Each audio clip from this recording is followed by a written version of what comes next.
સાથે આ બેઠકો થઈ રહી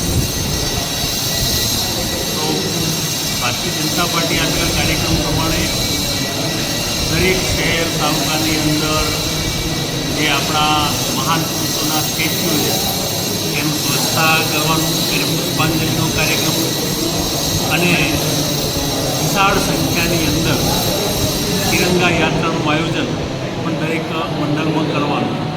એના આયોજન માટે એ ઉપરાંત જિલ્લા કક્ષાએ 14 તારીખે વિભાજનની વિભીષિકા એ કાર્યક્રમ થશે અને આઝાદી વખતના જે પ્રસંગો છે એ સ્મૃતિ બધાને અપાવવા માટેના કાર્યક્રમ થવાના અને 15મી ઓગસ્ટના દિવસે રાષ્ટ્ર ધ્વજના સન્માન માટે